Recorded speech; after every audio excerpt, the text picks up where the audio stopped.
Bojo, eh? Christ, when the PM's in intensive care, it certainly puts things into perspective. Mainly because Dominic Raab is now in charge of the country.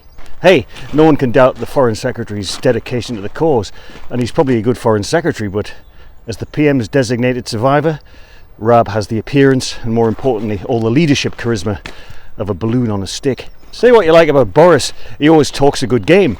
Or he did. And maybe it's all bullshit, but so what?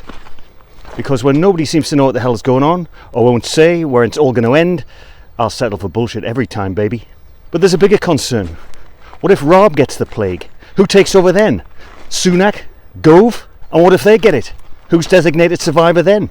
Health Secretary Matt Hancock has had it, but he permanently looks like he's on the brink of getting it again. Priti Patel? Defence Secretary Ben Wallace? No offence, but Patel gives me nightmares, not hope.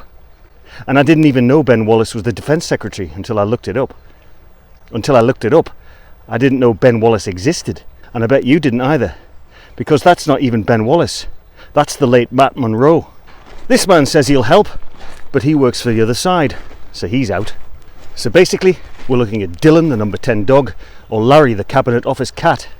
And if they get it, we're down to this guy, at which point all bets are off. It all goes to prove how thinly provisioned we are at the highest levels of government at this difficult time. Call me paranoid, but it's a real worry. There is a real possibility that unless we bring this virus under control, Whitehall will be wiped out, and Ryland from Ready Steady Cook will be heading up the evening press briefings. Think I'm joking? This programme has seen a leaked top-secret memo from the highest levels of the civil service, which detail extreme contingency measures in the event of the government being forced to self-isolate for an extended period. Then again, it's at times like this when heroes emerge from the shadows.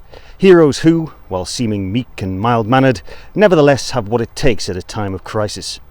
Step forward then, Professor Chris Whitty, Housewife's Choice and England's Chief Medical Officer. For the good of the nation, Professor, it's time to take your place behind that middle podium. Please. Now, it's always great to find out how you, the public, are dealing with the lockdown, and I'm indebted to regular correspondent Scott Curtis of Gloucestershire for sending me this hilarious snapshot of life in his house at the moment.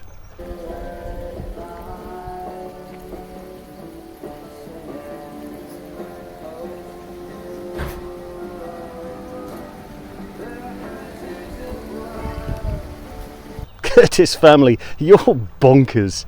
Don't suppose you fancy a job in Downing Street, do you? Anyway, that's it for today. Until next time, well, you know the form by now. Laters.